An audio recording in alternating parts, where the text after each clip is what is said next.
Hi, everybody. My name is Olivia Arias. I'm with Healthy Parks, Healthy People as an intern. Thank you all for being here. This year, the National Park Service and the United States Public Health Service are celebrating their centennial partnership to promote, protect, and advance health in parks. As a part of this celebration, the National Park Service Office of Public Health and the National Environmental Education Foundation are hosting the fourth installment of the Power of Parks for Health Roundtable series. Today, we will discuss present and historical barriers to outdoor access for the Hispanic and Latinx community, examine accessibility to outdoors, and highlight strategies and opportunities to improve access to parks and public lands. Please note that this webinar will be recorded. Before we get started with our discussion, I have a few ground rules to cover. This is a platform for us to generate discussion. We may face some tough questions, and our panelists may share experiences that are strikingly different than your opinions, experiences, or knowledge. Keep an open mind and remember, our panelists are sharing their own personal experiences. Be respectful and mind your comments in the chat. Hate speech and disrespectful language will not be tolerated and may result in your removal. We also have a lot to cover and only 90 minutes to share. Unfortunately, we may not have time to get to your specific question, so we will follow up with you by email with a list of resources and a recording of this webinar. Again, I would like to thank you all for joining us. And now I hand it over to your moderator, Nicola Sidney, for introductions. Thank you. Thank you, Olivia. Good night, everyone. My name is Nicola Sidney, and I will be the moderator for tonight's Hispanic Heritage Month Roundtable. Currently, I am an intern with the Office of Communications at the National Park Service with the Latino Heritage Internship Program. Before this, I was an associate producer at a local TV news station in Orlando, Florida. Now I will introduce you to our amazing panelists, 5 panelists. I would like to introduce our first panelist, Laura Flores. Laura is based in Albuquerque, New Mexico, where she's a teacher and program coordinator for Latino Outdoors. Up next, we have Cynthia Hernandez, who is a public affairs specialist with the Office of Communications within the National Park Service, working out of the Washington, D.C. office. Additionally, we have Cam Juarez. Cam is a community engagement and outreach coordinator for Saguaro National Park in Arizona. Alongside Cam is Noemi Luján Perez. Noemi is currently the president and CEO of Ecodiversity, based in Los Angeles, California. She specializes in conservation and sustainability. And last but not least is Vanessa Torres. Vanessa is a program manager at the Lyndon B. Johnson National Historical Park in Stonewall, Texas, and Waco Mammoth National Monument in Waco, Texas. Again, I would like to thank the panelists for joining us tonight and sharing their knowledge. Also, everyone who's tuning in, thank you for taking time of your night or day, wherever you are, to listen to this awesome discussion. Parks, public lands, and the outdoors have always been special places for me. Growing up, it was places where I connected not only to nature, but to my family, very close to my parents who took me out to all these places growing up. But I know that I was privileged enough to be able to enjoy these places. And I want to make sure that other people in my community, the Hispanic and Latino community, and other underrepresented and underserved communities have the same types of opportunities to enjoy these special places and beautiful places. Tonight, we're discussing barriers to access outdoors, strategies to empower health connections to parks and public lands within our communities. And there's nobody better than the panelists that we have tonight and that we have gathered. So thank you again for being here. If you have any questions throughout the discussion, please place them in the Q&A. And at the end, we'll hopefully have some time to answer some of those questions. So I'm going to begin now. I would like to ask Noemi, why should the Hispanic and Latino Latinx community go out and connect to the outdoors? First of all, gracias por tenerme. Feliz mes de la herencia a todos. Happy Latino Heritage Month to everyone. And to answer your question, humans are nurtured by nature, and Latinos are no exception. Latinos love the outdoors. Go to any Latino town USA and you will find Latinos or Latinx communities gathered in local parks or the local mission on a weekend enjoying football, right? Soccer in English, baseball, or just simply gathered, laughing, eating, enjoying music. Green spaces and parks in particular are an integral part of who we are in nuestra cultura, Latinidad, and the way we just enjoy the outdoors, keep our health up, and just laugh. And it's very interesting because the Outdoor Industry Foundation did a study on Latinos, just based on, again, the Latino USA Anywhere, seeing Latinos enjoying outdoors, and really wanted to identify what it was within Latinidad that connected us to outdoors and parks. And they found that 89% of Latinos just simply find activities, outdoor activities fun. We like being outside, right? 82% of respondents identified health, right?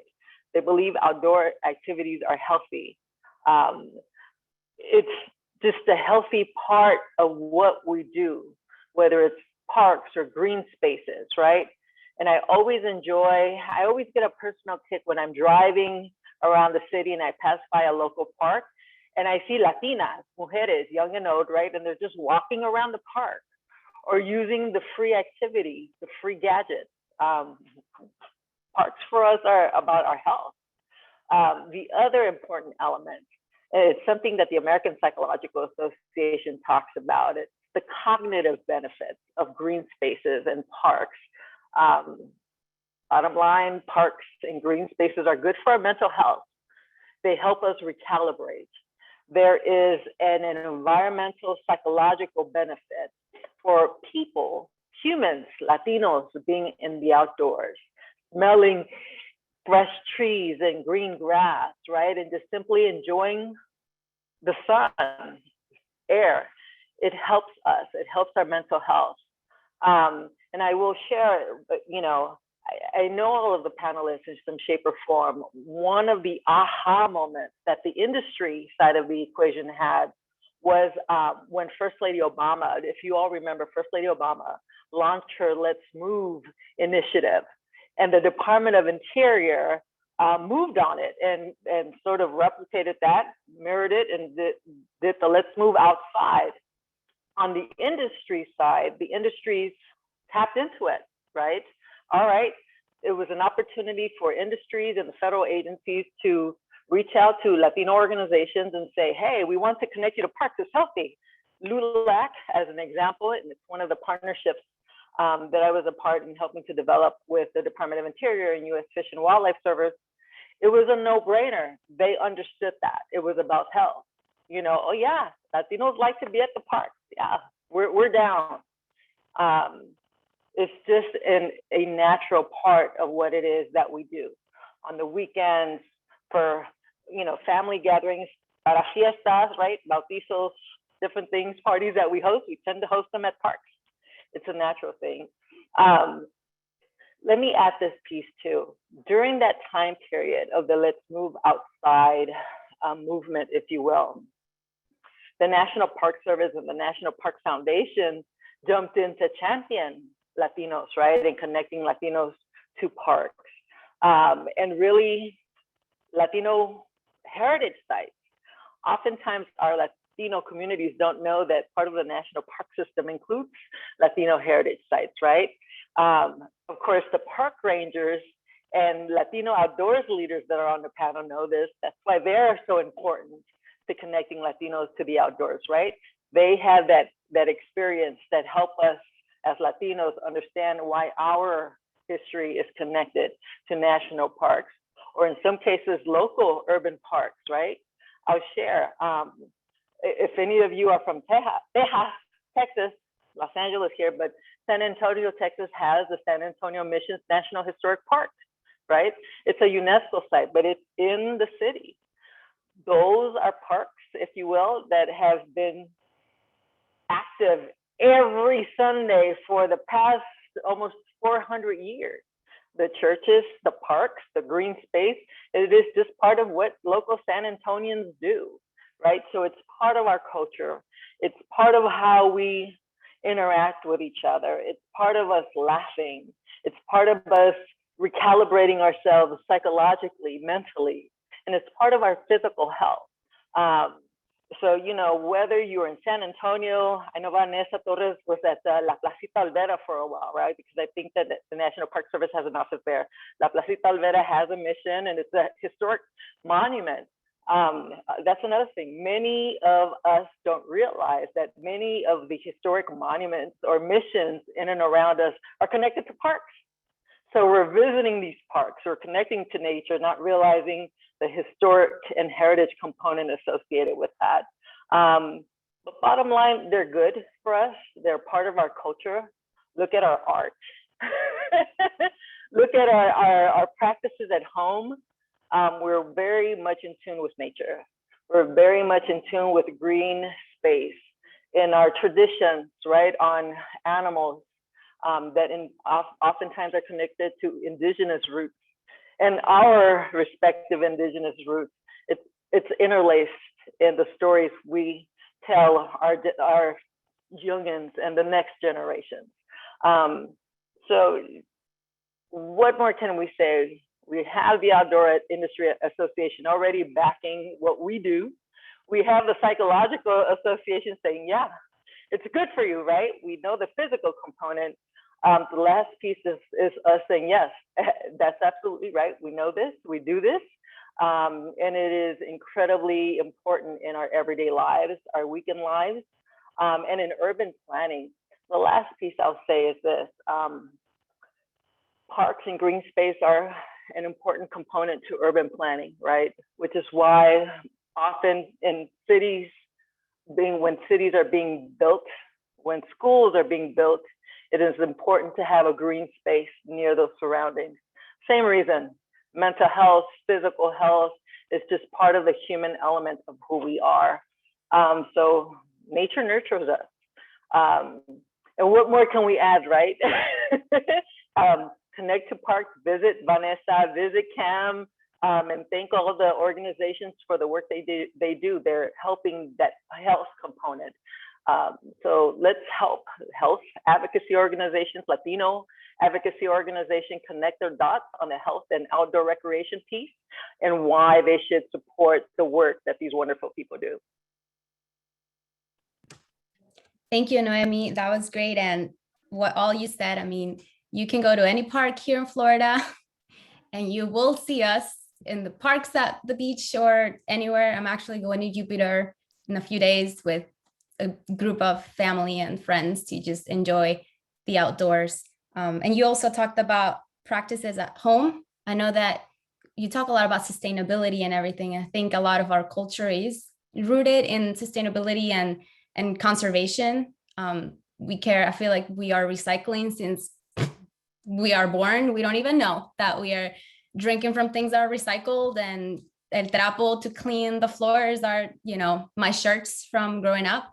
So I think that it's very important that everyone understands that our deep connection to the outdoors and conservation and sustainability. And I would like to ask Cam or Vanessa to see if they have anything else to add or from their experiences at national parks.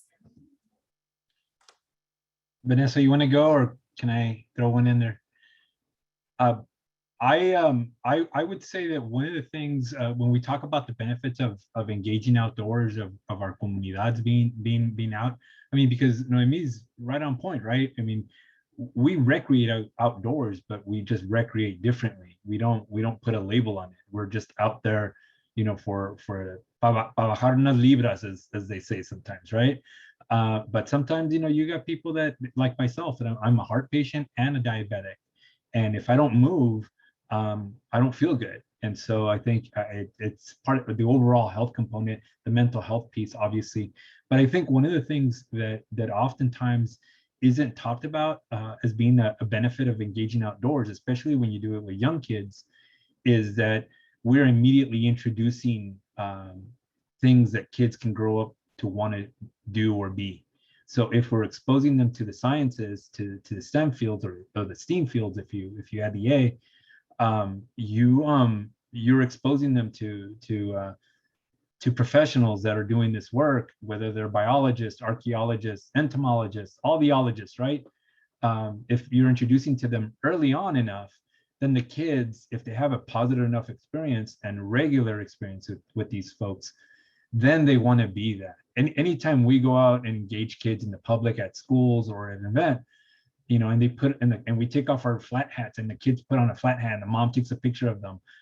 Maybe that's not, you know, policy, but I would say that it's worth, that picture is worth 1,000 words, because then that kid says, I want to grow up and be a park ranger. And the more of us that are doing this, the more of us that are falling in love with these places, the more of us that are going to want to protect them. So that's what I would add. Yeah, and I think I would add, you know, how do we bridge that gap between what Noemi and Cam are talking about? You know, how do we as Latinos, Hispanic community have this ingrained connection to the outdoors, yet the National Park Service continues to be 80 to 85% white in regards to our visitors. And so how do we bridge that gap? And how do we continue to get the word out there on, you know, that these parks are for everyone? And how can we, you know, and I think, you know, when I was in LA, we did that a little bit. We had some great success with that. The work that Cam and you know, city parks and state parks are doing in urban communities and rural communities is amazing to be able to begin to bridge that gap. And the work that organizations like Latino Outdoors to begin to have that introduction is so important to the work that we're doing. Thank you, Vanessa. And that kind of brings me to the next question for you, actually. What are some of the historical barriers to access the outdoors, and have you experienced them or have been impacted by them? Yeah, I'll answer that from my perspective. I think, you know, every community, I come from a Mexican-American community here in Texas growing up. And for us and for the parks that I've worked in, that historical barrier is the segregation. A lot of these places we weren't allowed to go. We were encouraged not to go to the woods by ourselves because bad things happen there. And I think that you can say that for a lot of communities of color. You know, I remember driving as we moved from Los Angeles to Springfield, Illinois, driving and getting to our destination. And the first thing that happened to us that goes along with segregation is racial profiling. And we were stopped by 2 state troopers. We were driving a U-Haul, pulling a vehicle, and I was driving a brand new vehicle that we had to purchase because our other one broke down in Denver. And so it had, you know, the temporary tags on it. And my husband and I were both pulled over at the same time. And it was about 5 minutes before I had to ask why I was pulled over. After being interrogated for 5 minutes of why we were moving here. And what do you mean you work for the government and they're paying for your move? And that went on for 30 minutes. My husband was asked to wait in a trooper vehicle while I was being asked what was going on. And these are things that happen. I mean, I have black and brown and other folks of color who have shared this similar experience, who get pulled over on a regular basis because of the color of their skin, even though they wear this uniform. And, you know, it's an unfortunate, challenging piece. It doesn't happen everywhere. I think it's getting better. But that's just a part of the historical barrier that exists in this country that we have to overcome and deal with sometimes on a daily basis. I think, you know, Noemi, Cam talked a little bit about the connection to the outdoors. I think, you know, there, as I said, that gap, how do we fill that gap between that connection? And for many people coming from my family, that connection was working out in a field. That connection to the outdoors meant work. Like, you know, I was sharing this earlier, and now I'm going to share it with a very large group that I'm expecting a baby, my first baby. And I was talking to my grandmother this weekend, who's 85 years old and was a farm worker. And she was telling me about her experience picking cherries, 9 months pregnant with my dad. And I'm like, wow, what privilege I've had to do this work that I do. And I can't imagine, picking cherries or working in a field that many people continue to do to this day, 9 months pregnant. And I get winded just walking through the grocery store. So I think that, that connection is different for very many people. And how do we bridge that celebration, that excitement of that we use the outdoors for with places like national parks? So I'll end there because I want to hear other panelists' thoughts on this too. But I think it's it's an unfortunate piece to what we do as people of color in the outdoors. But as I said earlier, the joy and celebration of those small successes and sometimes large success of getting folks outside and connected is so much is growing, and it's exciting to be on this journey with you all. Thank you so much, Vanessa, for sharing that. And it's unfortunate what happened to you. I'm glad that it didn't go worse than what happened. So thank you for sharing with us. And like you said, are there any other panelists that would like to share about what historical barriers they might have experienced or have been impacted by as access to the outdoors?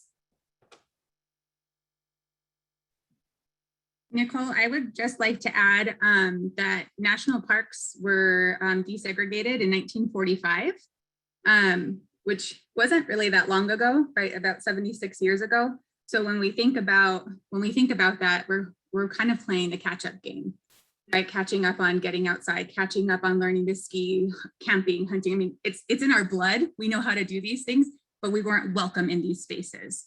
So that's a huge barrier, just understanding that, we weren't necessarily welcome in these places until after 1945. Also, thinking about, 1945, all these Black and brown and Native men were coming back from the war, all the women that were supporting the war effort. And so, here comes the GI Bill. But, when we talk about, segregation, like Vanessa said, and redlining and all this stuff, all of these policies that have really kept us from being part of the American dream, right? But it's interesting that we mentioned that, but we have designated parks that, where we only tell that story, whether it's, telling the story, whether Shelton Johnson's telling that story of the Buffalo Soldiers and Captain Young, or we talk about this here and that there, but it's not uniform across the board in recreation, outdoor spaces, and public land management, that it was, Black soldiers that were the first park rangers in California, or that the CCC, most of the parks, roads, facilities were built by men of color. Those stories aren't told. And so whenever I hear, oh, park rangers are the historians of America, I'm like, that's great, but we're still not telling all the stories. And so I think that's a big part of that. And this is Noemi. There's something in the PR and marketing world that we call personalization. And I think the park rangers understand this, right? When Latinos see something in Spanish or something just culturally in art that signifies you are welcome, bienvenido, that gives the entry in many cases. So creating some of those personalization factors and faces helps to open the doors. Vanessa, and I don't mean to put her on the spot, but Vanessa has a wonderful program that she implemented, and I'm trying to remember what it's called, but it was to address a barrier that existed in a national park, right? That created a personalization between the local community and that national park. And guess what? It increased visits by the local community. And I think one of the barriers that they indicated as part of that outreach was simply that there was a fence. And so to the Latino community, that means that it was just a private park and that they couldn't enter. So personalization factors, whether it's an imagery or just spoken word that says bienvenido, that is oftentimes lacking and acts as a barrier. Go ahead, Vanessa, sorry. No, go ahead, Cynthia. To state a little bit, I think be a little bit blunt, Noemi said bienvenidos, that's Spanish. And I think we need to recognize that a lot of our visitors and our potential visitors speak other languages than English. So I think not only is that a historical, but I think that's a current barrier that lots of people face to this day in accessing information about how to visit parks, where are parks, what are parks, and also very importantly, how you stay safe in parks. That's super important as well. Yeah, and you know, just to Noemi and Cynthia's point, I also want to just recognize that there is a generation of Latinos, Hispanics in this country that we're not allowed to speak Spanish, and so not every one that looks like us will where that publication will work. I guess is what I'm trying to say. The other piece of that is, you know, what Noemi was mentioning about that personalization. When I worked for Grand Teton National Park, it was my first national park experience in a big natural park, and you know, I wore this uniform every single day as a frontline interpreter. I lived in an apartment complex where you know, the community of Jackson, lo and behold, was about 25% Latino. And I could never understand why I could not make friends in that apartment complex. But it was because I wore this uniform that looked like the migra, right? We look like Border Patrol. I went to speak to an ESL class, of adult ESL class. And the first thing that came up with barriers was, we don't go there because there's a migra checkpoint, right? The entrance station. And so it became clear that we had to break down those barriers, that there was this community of 25% Latino that were not utilizing a park that was 10 minutes away from them. So we began a program called Latino, oh man, I just blanked on the name. It was to look at middle school and high school students, Latino students. And from that program, you know, it was a 2-week program, spring break and summer. And after the program's still going, it's supported by Grand Teton National Park Foundation. I think it's now 11, 12 years old. But from that program came Latino Family Day, where at the end of their program, they had to bring their families out for a camping trip and to expose them to the park. And I can't even tell you now, you know, most of these kids that I worked with are college graduates, have gone on, they were, you know, many of them new immigrants into this country, have now become citizens or have their residency, and have gone on to do these amazing things and continue to bring their family to that place and other national parks. And so I think that personalization is so important, to be able to break down those barriers, to let people know that these places are theirs as much as anyone else's. That's amazing. And I think anyone who knows me and knows some of the work I've been doing with the Park Service knows that I often feel like Vanessa's little brother, who just like chases around after her and copies everything she does. Similar to some of the work that Vanessa did in both California and Illinois, and in Tetons, actually, you know, I just Google you often, Vanessa, just so you know, like a stalker. But so I kind of copied Vanessa's idea a little bit, and we created a program after I asked about 6 months into my job at Saguaro. I said, so what are we doing to engage young Latino, you know, or kids, you know, Latino kids in the Park Service? And they're like, well, we have the Junior Ranger program. And I'm like, that's the one where you fill out the book and then you get sworn in, right? And they're like, oh yeah, but we also have a summer one. And I'm like, where do we have that? And they said, oh, in the conference room of the East Side, which is about 40 miles from, you know, South Tucson, which is like the poor, brown component of the Latinos, but Latinos live all over Tucson, but that specific city has a real high population of low-income Latino families. And so I said, well, I have a partner there and they have a youth center. I'd like to start a program there. That program started 4 years ago. The Outdoor Foundation funded us at one point. We've had generous support from our Friends Group and Western National Parks Association, and a lot of other organizations that funded it. But what we did is we brought the experts to them. And we basically said, here's our model. The kids are the rich mountaineers. We're the Sherpas that are bringing up all the gear to base camp. And then we're getting them ready to hike all the way to the summit and then claim that. And so similar to what Vanessa did, we have a family component. So now they don't have a hiking club because they don't like to call it that. They call it a walking club because they want to include the bananas and the tatas that walk a little slow. So it's the South Tucson Walking Club that they call it.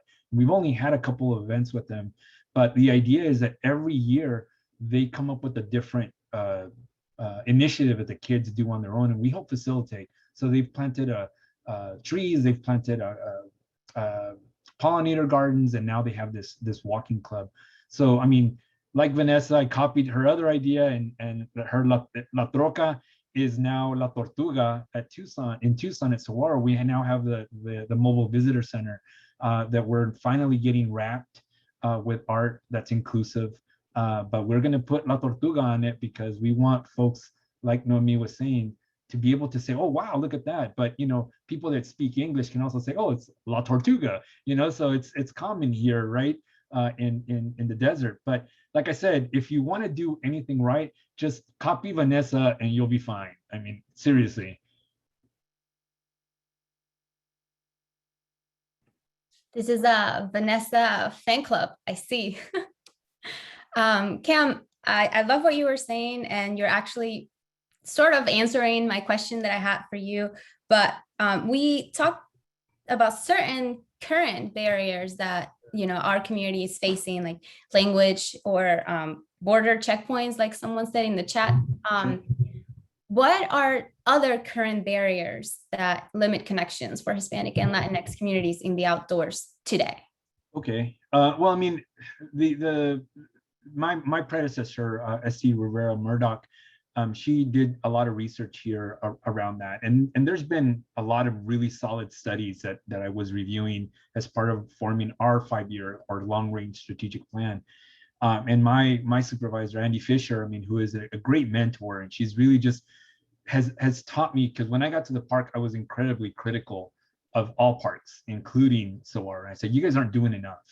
And the more I read and the more I talked to some of the rangers there, the more I realized that there are a lot of really good parks, and Saguaro is one of those parks where we're so progressive and we're really pushing forward to try to engage a city of 1 million people that we bookend, on both sides.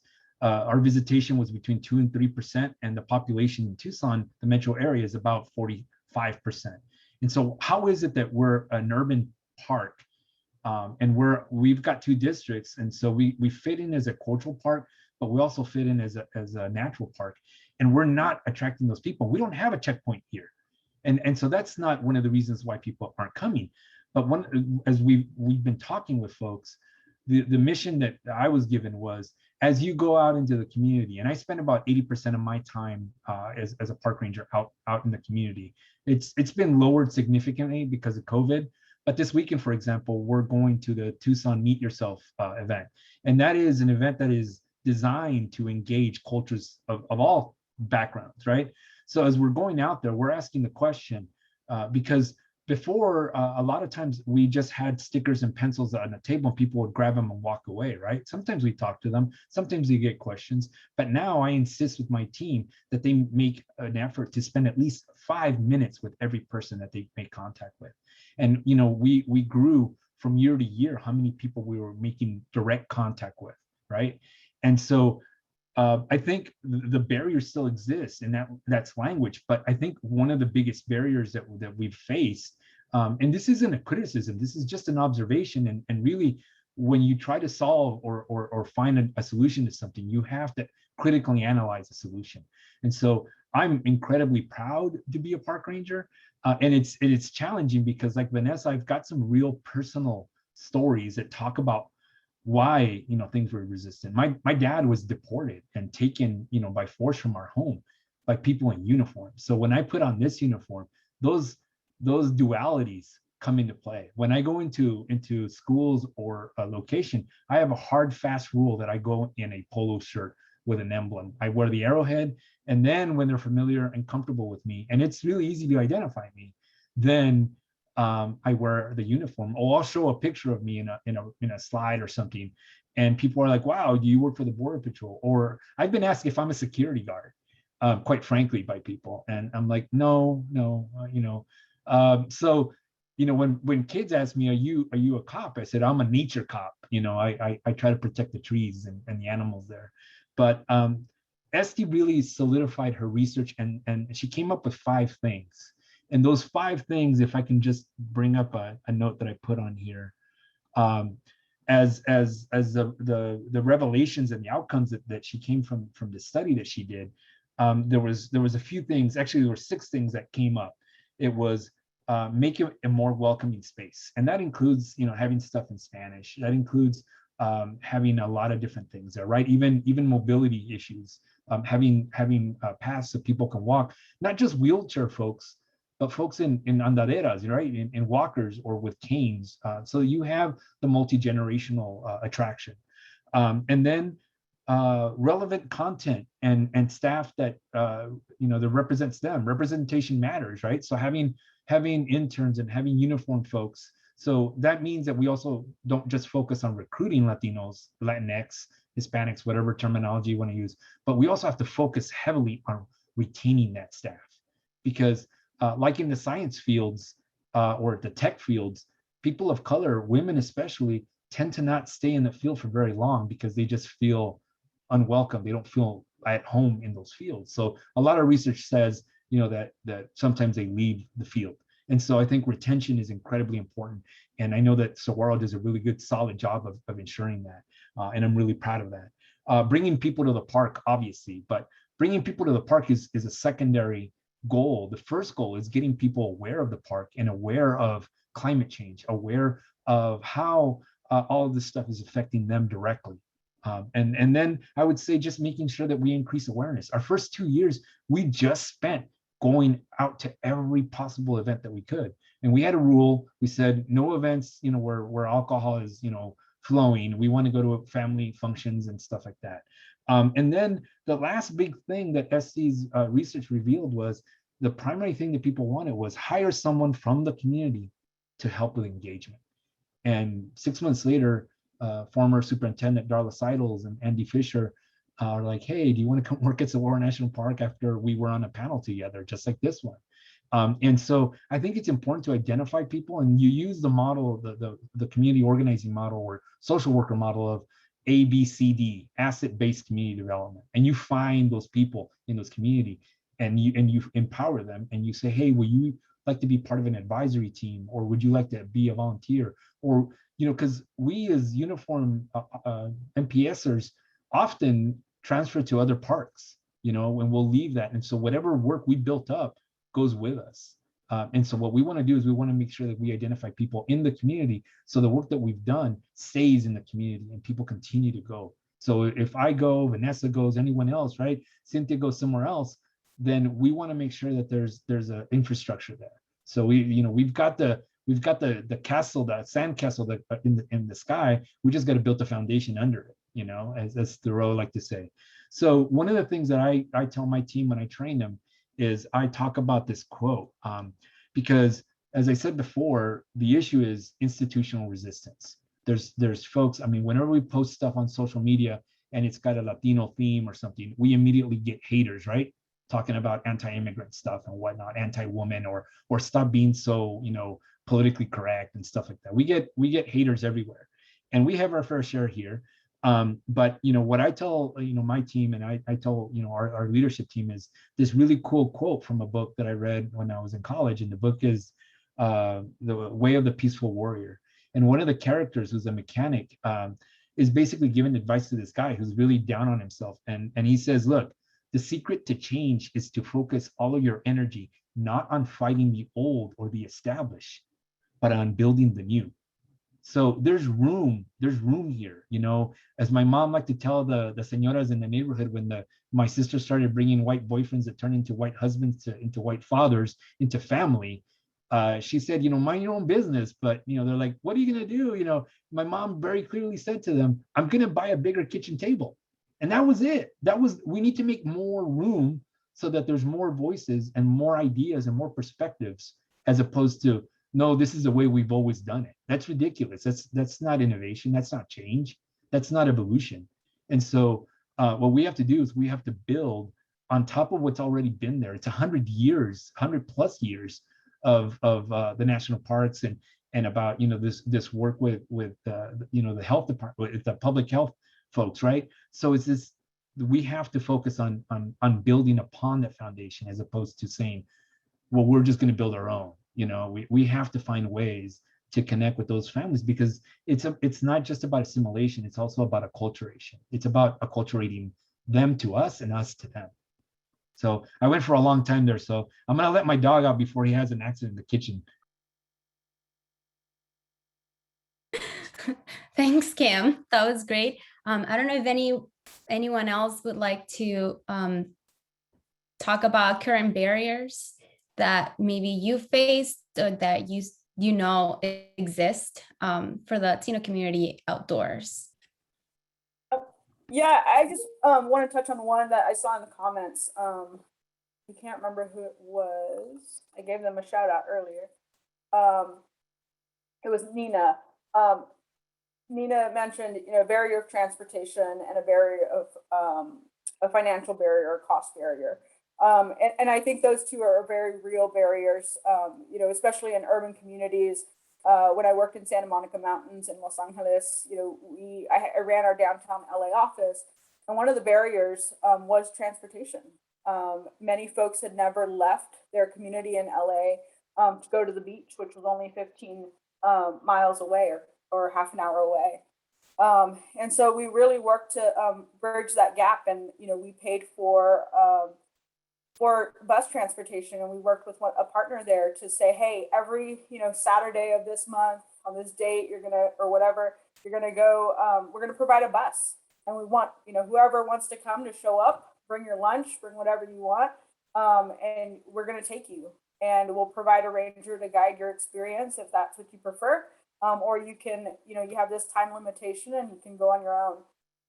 And that was a really great success. You know, we would leave for Placita Olvera, sometimes Vista Hermosa. So we would change it around, but we had some great partnerships there that we were able to implement that kind of thing, to just get people outdoors. And a lot of times that barrier is not knowing what to do once you get there, right? Because a lot of times in national parks, you can't go out and have a carne asada and a piñata, even though I did have a piñata in Grand Teton National Park at a campground. And that raised some eyebrows. But, you know, and so that knowledge or lack of knowledge of not knowing what to do, and you know, our job of helping educate people that don't have the right gear, or, you know, don't know what to do when they get there. You don't have to have the right gear, by the way, just so you guys know. I can't tell you how many times I took people in chanclas hiking like 3 miles to a lake in Wyoming.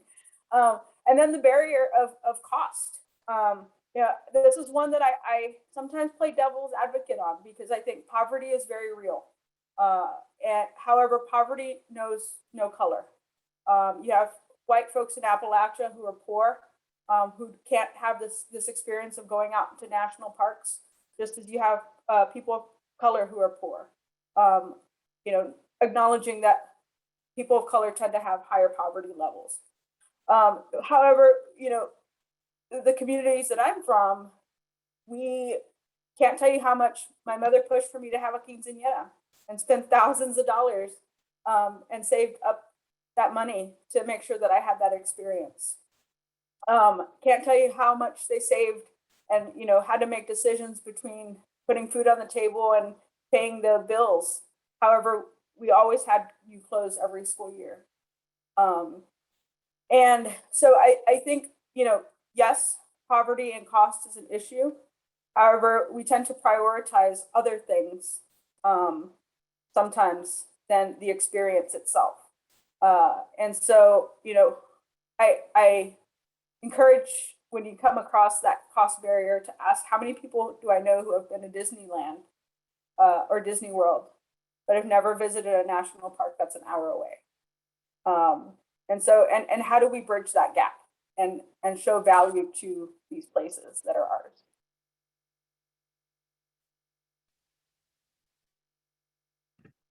Thank you, Vanessa and Cam, for everything you guys said about current barriers and ways that, you know, like Cam, are trying to break down those barriers at Saguaro and other national parks, and ways that maybe we can educate people or bring them out to parks, tell them what they can do, how they can enjoy them, how they can get there. I think that's all really, really important. And right now I would like to hear from Laura, because you're from Latino Outdoors, great organization. So what roles of initiatives and organizations like Latino Outdoors have in addressing these barriers? Thank you, Nicole. And I want to thank Vanessa and Cam for being vulnerable, sharing your stories.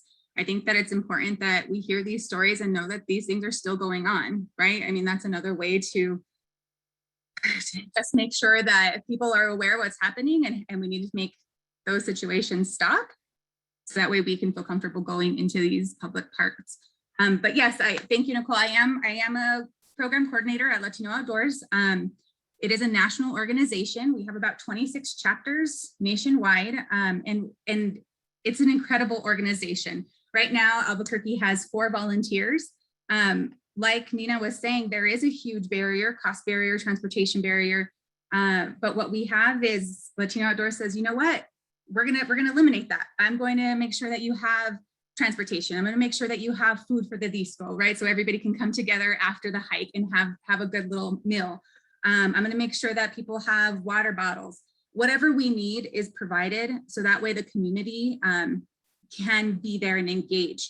So our mission at Latino Outdoors is to inspire, connect, and engage Latino communities in outdoors and embrace culture and family as part of their outdoor narrative, right? We want to make sure that we ensure our history, our heritage, and leadership, and make sure that they're valued and represented. And really, I'm also working in conjunction with an organization called the Outdoor Equity Fund. It's a grant here in New Mexico. It was just passed in California and also in Colorado.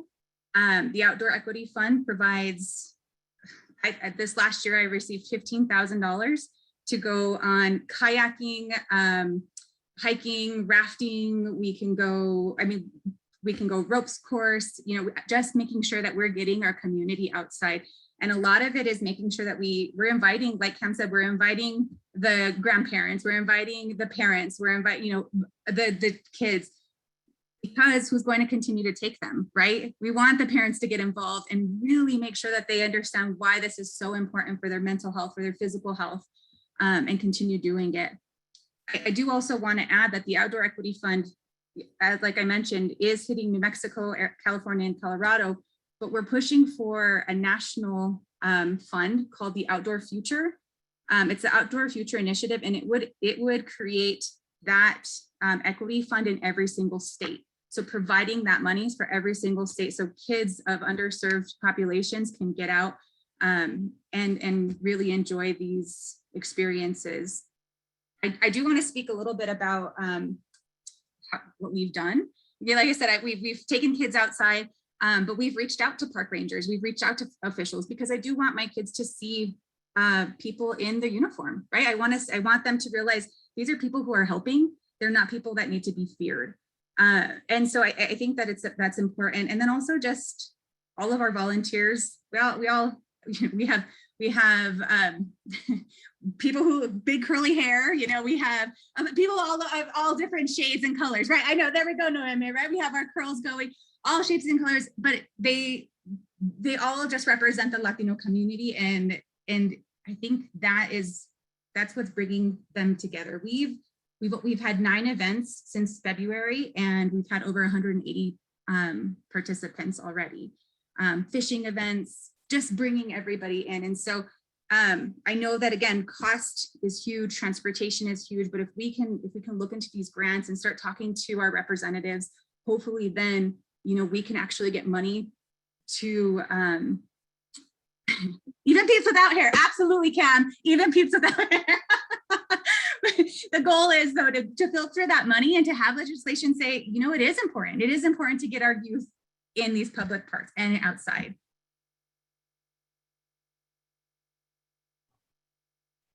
Thank you, Laura. And you talked, getting kids outside for mental health, physical health. Why else should we have, you have children, why else do we want them to be outside and enjoy the outdoors and nature? I'm also an educator. Yes, and I saw my mom, a volunteer, but I think the outside offers its hand to learning. It's cross-curricular, right? You have your science, you have your math, you have your reading, your oral language, your verbal, like just your kinetic. I mean, you're touching everything, you're using all of your senses. Outside is an incredible way to teach. I know I take my kids outside, and my little girl's 2-year-old, she knows all of her colors already, because we say, what color are the leaves? Green, right? What color is the bird? Mama, brown, and so just ways to get kids outside to think about like the mental capacity. And really, I know for me personally, it's just a way to kind of escape from the Zoom world. I don't know how many of us have had multiple Zoom meetings over this last couple of years, but just to get away from technology and kind of decompress and feel good about what's going on in my world. Someone in the comments that life skills, and for sure, my mom was a scout back in Venezuela. That's where I grew up. And the things that she has taught me, everything, because they were always outside, and we can't survive in an island. That's basically it, right? Does anyone else from the panelists want to add to this, or maybe know of any other initiatives that are addressing, or organizations that are addressing these barriers?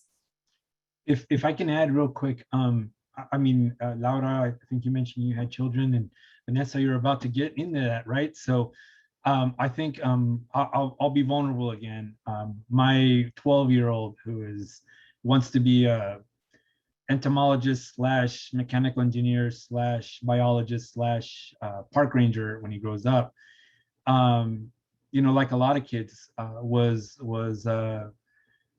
told, hey, you're not going to go to school anymore and see your friends. You're going to be on the computer Zooming, right? Like Laura was saying, and that had an impact on him. And he's going through, that big change from being a child to being a teenager. But my son is seeing a therapist now because of anxiety, because of stress, because of a lot of other reasons.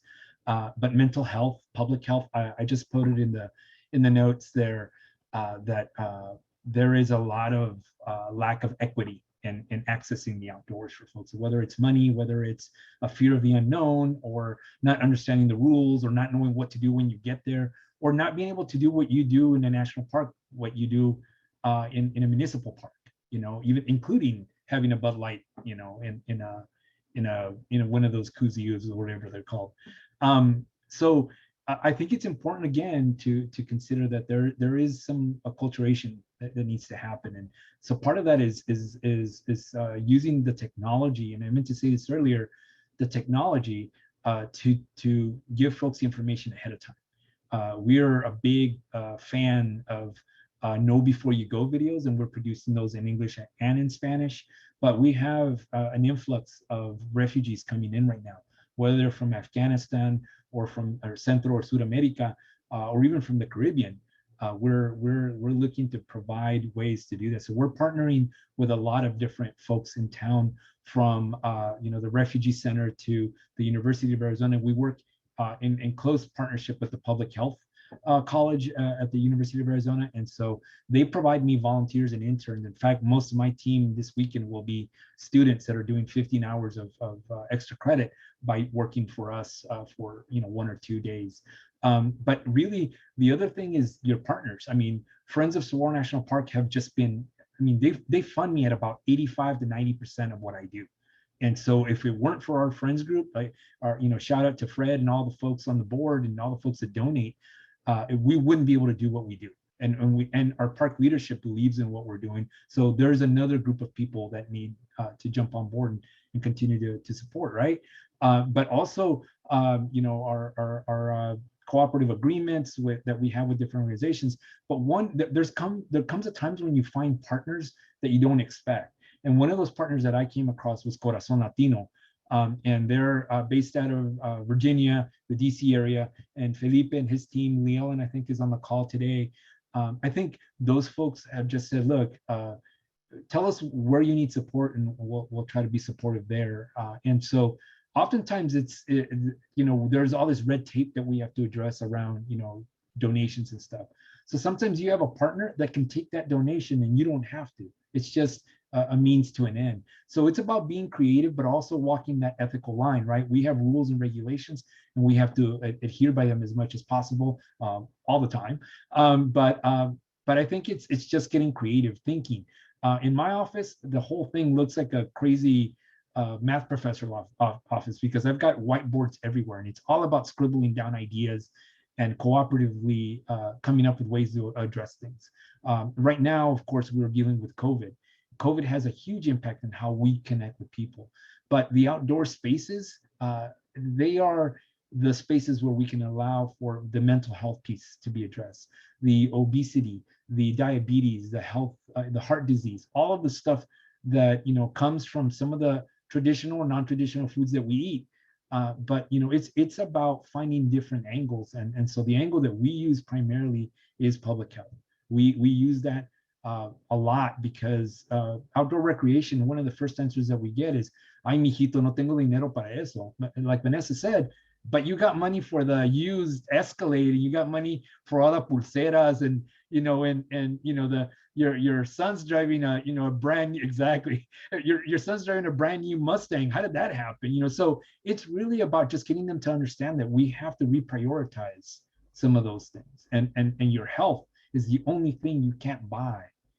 So we really just kind of have to continue to serve as examples for that. And I'm super grateful that we have the support in our park, and other parks, can get that support too. Sometimes it's just a matter of educating those superintendents or providing enough information for them to make informed decisions. But I think I'm grateful to you all, to NEEF, for this partnership, because I think it's really just about knowledge, and sharing that knowledge, kind of like our ancestors shared it with us. But I'll close out with this. Genetically, our bodies remember what our ancestors went through. And whether it's staying away from forests or crossing borders or even being outdoors.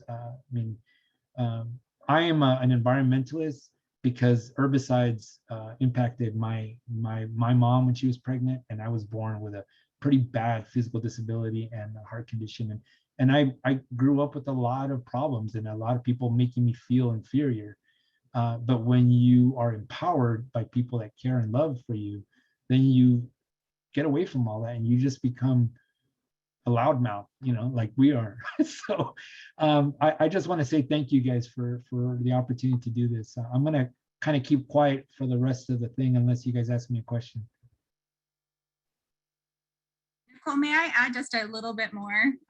Cam, you reminded me of, so this is, a lot of you guys are working for national parks, but something I'd like to add is that we do is we provide backyard activities.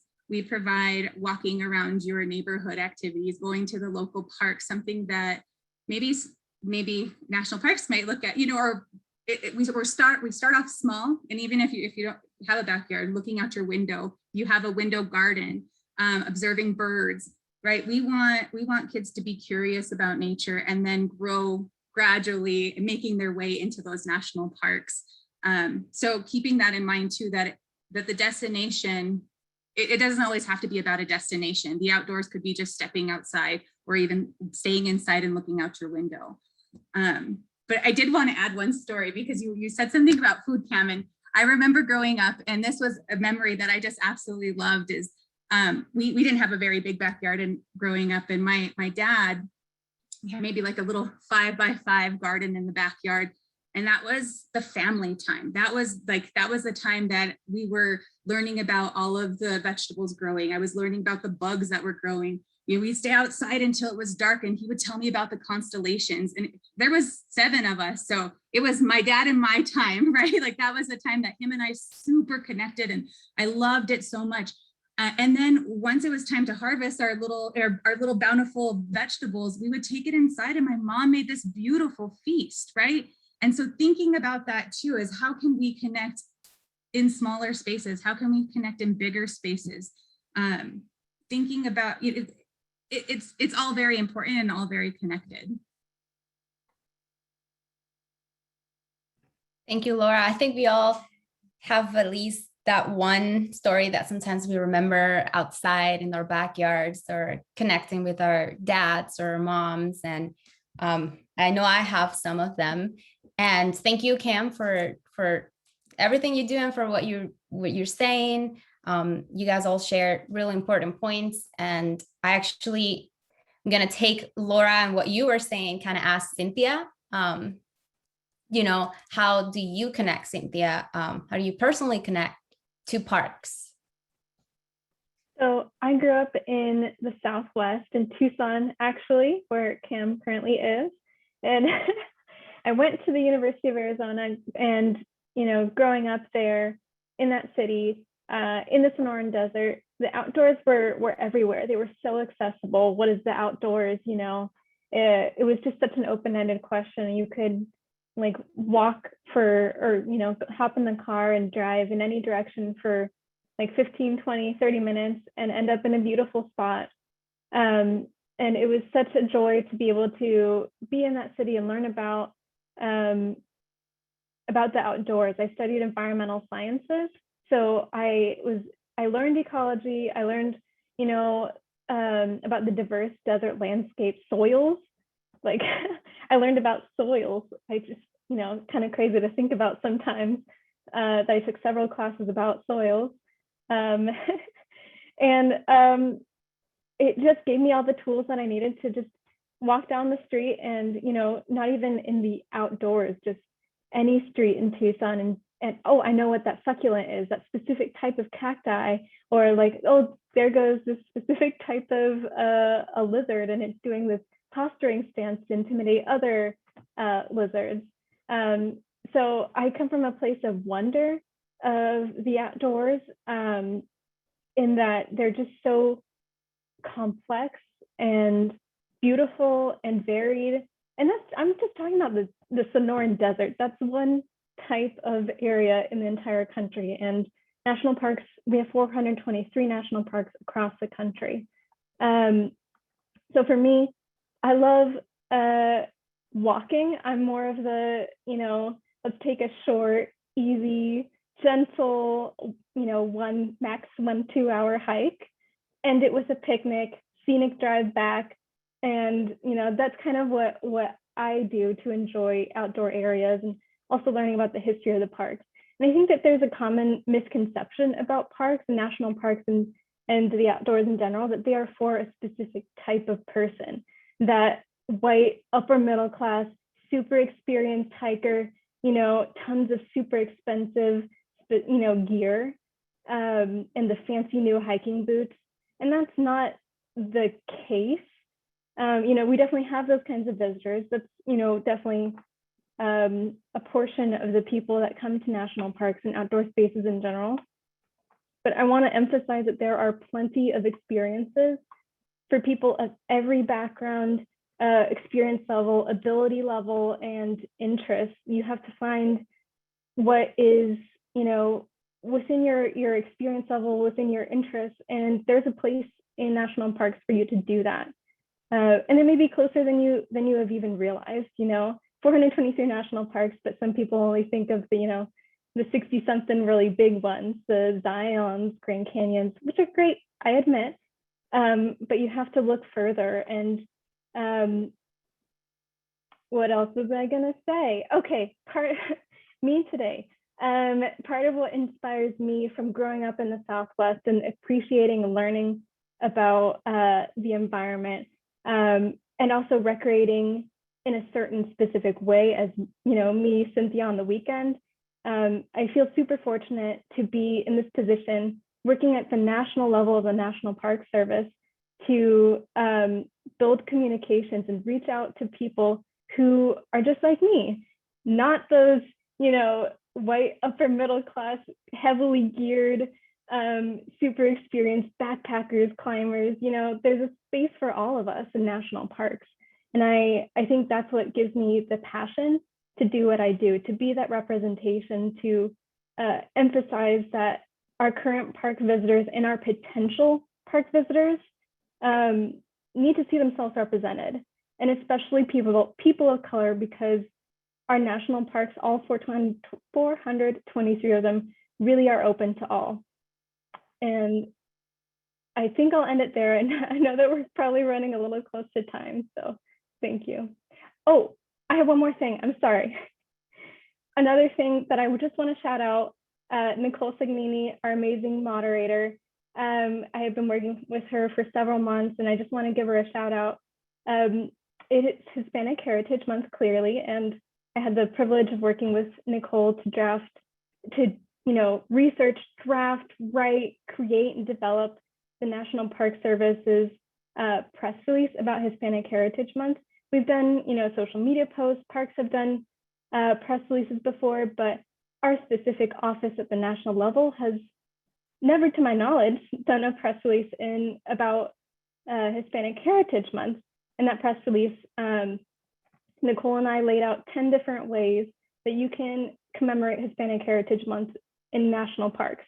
And to take it a step further, we wrote one in Spanish.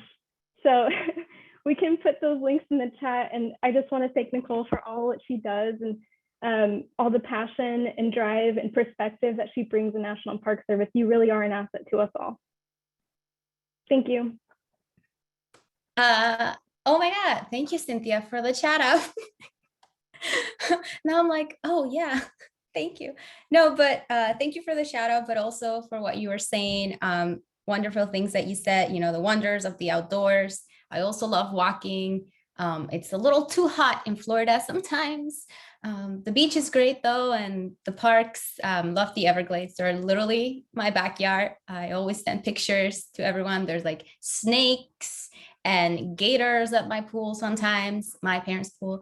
So yay, but there is a place for all of us in the outdoors. And I wanted to, hear from other panelists a little bit more about how they personally connect to the parks also, if anyone wants to share.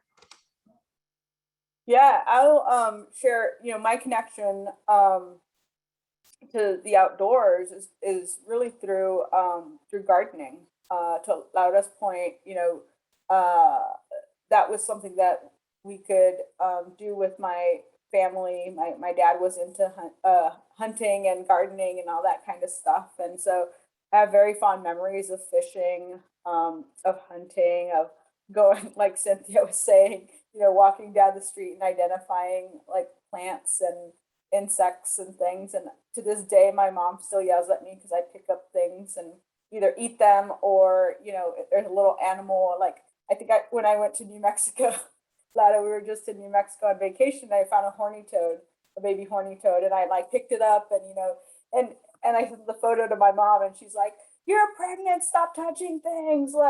And so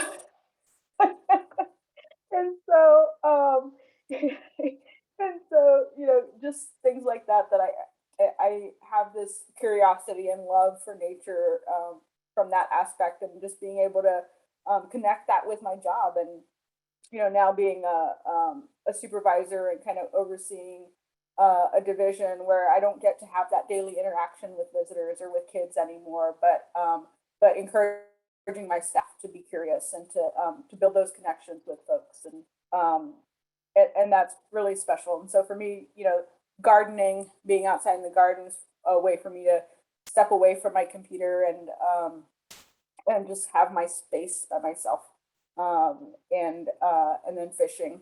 I love fishing, and any chance I get. It's a little too hot here in Texas for me, especially having spent a majority of my career in the northern parts of the states. But yeah, I love just being able to get out and hunting. You know, if my husband were here, he'd tell you he has already told me to stop bringing food home because we don't have any space, and so you know, don't kill things anymore and eat them has been my my direction from him. So, but it comes back to our ancestors, I think, as well, right? My ancestral roots of being Mexican American, Aztec, Apache, coming from this space, from these lands that were once ours, and continue to be, and we continue to live and thrive on these lands.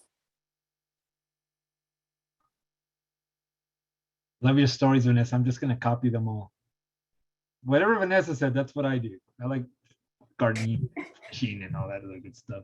You know, one of my favorite memories of a national park is actually in Glacier National Park. I asked my kiddo, "What do you want to do for summer vacation?" He said, "I want to go to Glacier National Park." And I'm like, "How do you know about Glacier National Park?" He goes, "We were talking about climate change and how that park is basically going to melt," is what he said. Now I'm like, "Well, the park's not going to melt." I said, "It's the, you know, the glaciers that are melting." And he's like, "Okay." So we went there. We flew there. We rented an RV. I'd never ever driven an RV or lived in an RV or anything like that. After I backed up, you know, we picked it up from an Airbnb guy, and we picked it up at a Target parking lot.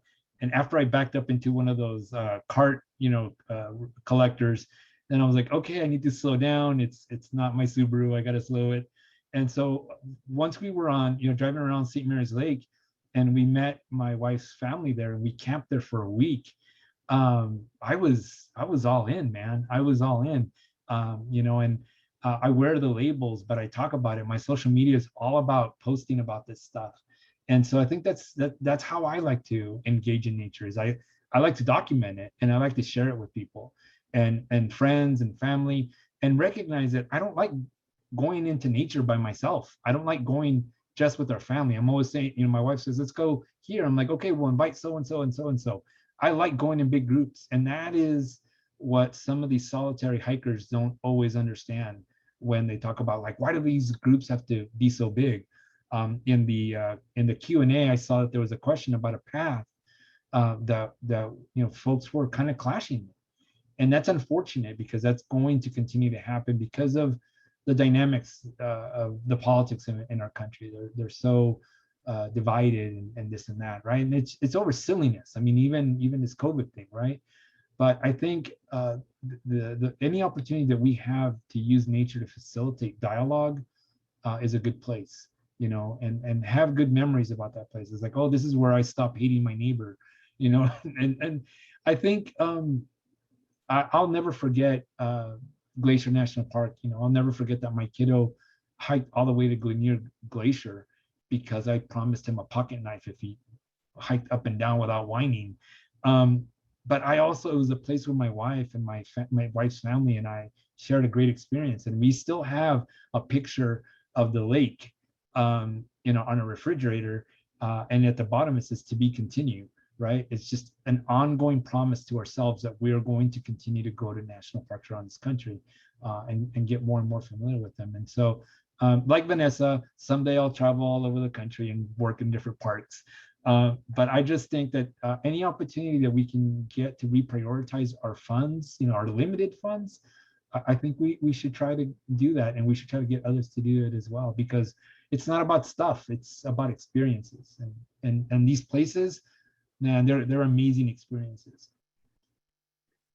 Thank you so much, Kim. And I would obviously love to keep talking with all of you guys all night, because we're all talkers. We all love to talk.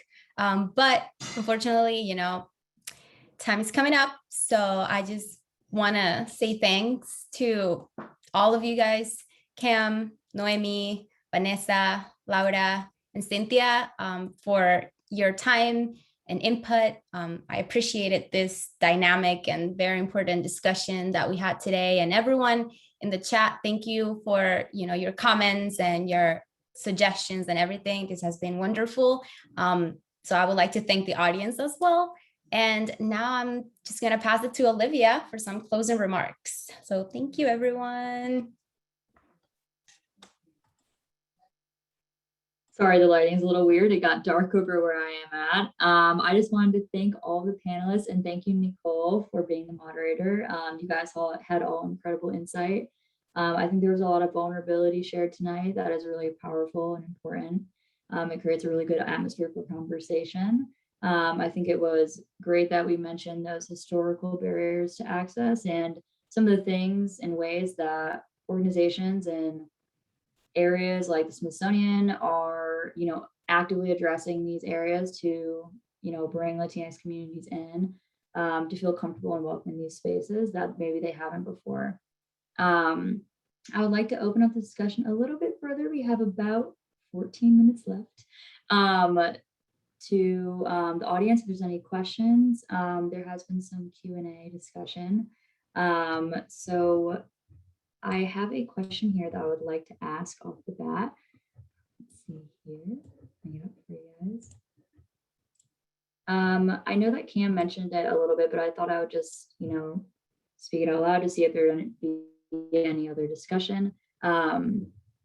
So Tim mentioned in the chat, he said, we have a natural trail area that has been traditionally used as a more passive hiking and birding space, which is now being used more actively by the Latinx community as a space to gather, eat, and play. These two uses and two communities have collided, and there have been some issues and alarms, some along usage concerns, environmental concerns, and probably some ethic biases. Any suggestions on how to mediate these uses? So I'll open that up to all the panelists.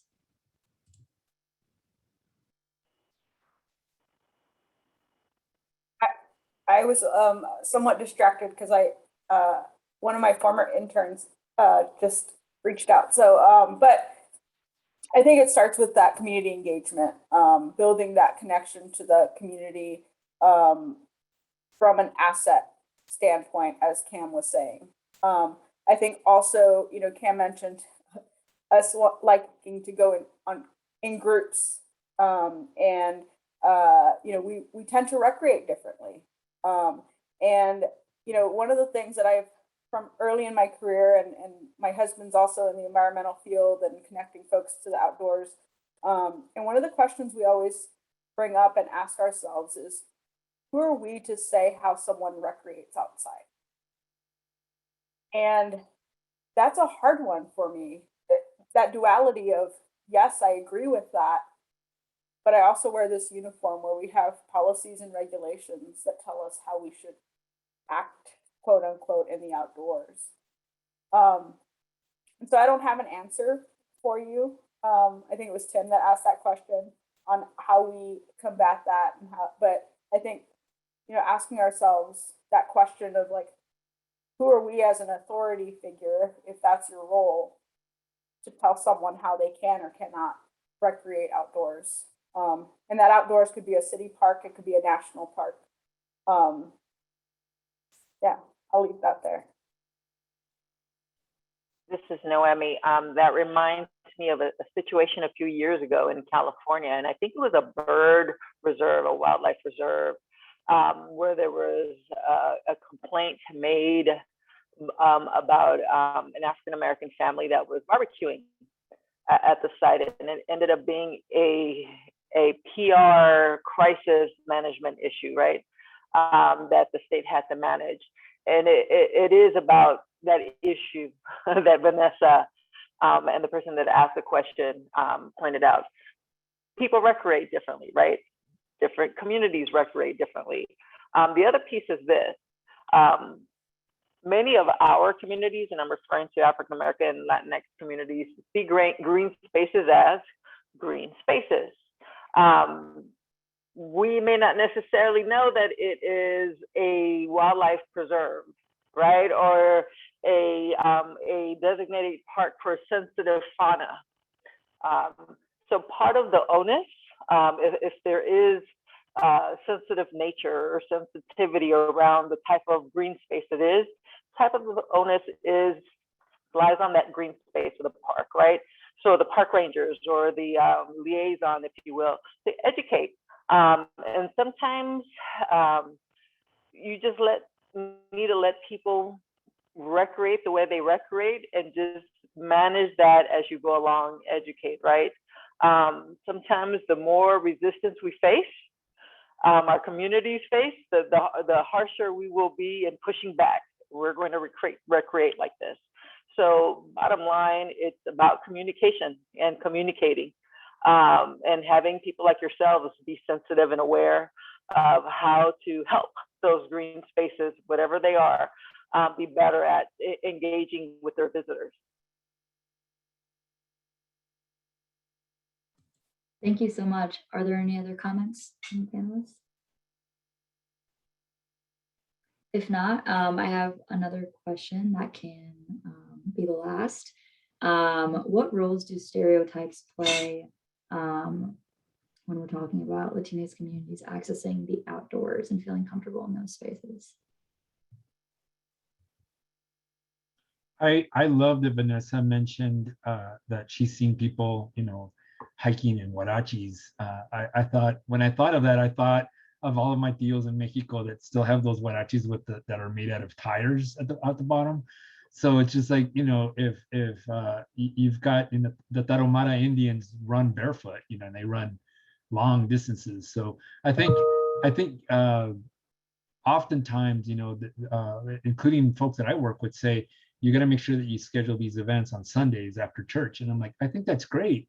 But I think the one thing that I included in some of the notes was, as we have varying levels of acculturation or assimilation, if you're first generation or second generation or third generation, the more generations you have, the higher the likelihood that you might not speak Spanish anymore, or you might connect not just with your Latino culture, but with your friend's culture, or you may be intermarried with a different race or ethnic group. And so now you have Black culture as part of your culture. And, with us in our family, we have white family members. So we have 4th of July picnics, in the park sometimes because they want to celebrate that. And we're like, oh, they're like, how about a Cinco de Mayo event? We're like, no, we draw the line there. So I think the different levels of acculturation, especially if you have people that are maybe military, served, and are a little bit more patriotic than others, I think there is just a variance with every group. I think, and so groups need to be, the immediate stereotype that I think of is the monolith of what are Latinos. And if you're a Latino from the Southwest, you're going to be very different than a Latino from the Southeast or the Northeast, or whatever nationality your family was from or you were from. So I think it's important to just recognize that there is a whole lot of countries and a whole lot of dialects between, people say, oh, America. Well, we're North America, and that includes Mexico. So, Central America and Sud America. My wife is Chilean. So if I'm going to take food, on a hike, sometimes we have to take empanadas, and not the ones filled with pumpkin, the ones filled with meat and cheese. And so I think it's important that we recognize and we post that, like I have a big thing now where I'm posting National Left-Handers Day, National this day. And so with people on trails and people that are recreating differently, it's just important to find the places where we can connect, where we're united. And so one of my staff used to say, well, nature doesn't care where you're from or who you are. And I'm like, well, nature might not care, but the people on the nature trail might. And so let's find a way to get them to understand that we have more that unites us than divides us. And so I think that's kind of what we have to focus on, but that's just my 2 cents. I just got a text that my wife is not going to be able to pick up my kiddo right after school. So I'm actually going to have to bail. And I think this is the last question. So I know I talked a lot and I apologize. A good mnemonic device, if you want to practice it, which I totally forgot about it, is wait. Why am I talking? So I was talking a lot because you guys asked an open-ended question. So anyway, my love to you all. I think you guys are doing amazing work, and thank you very much for everything you do. I think our communities are in good hands with the folks. And I was honored to be the one male on this panel. Cisgender, all that other good stuff. But anyways, que pasen buenas noches, and it was a real pleasure, talking with you on and the questions from the panelists. Thank you so much, Chris. And thank you to all the panelists and to all the people in the audience who have stuck with us. That is all we will have time for tonight. And we will be following up with an email of this recording, as well as helpful resources and answers to questions you may have. Just once again, I would like to give a huge thank you to all the panelists, to Nicole for a fantastic discussion this evening, as well as all of you guys who were able to join us and join the chat and give your comments. That's always just so great to have that interaction. And I hope to see you all next month for our Native American Heritage Month Roundtable. It's going to be November 4th. Put it on your calendar from 6:30 to 8 p.m. Details will be available soon. So thank you all so much and have a wonderful rest of your evening. Good night.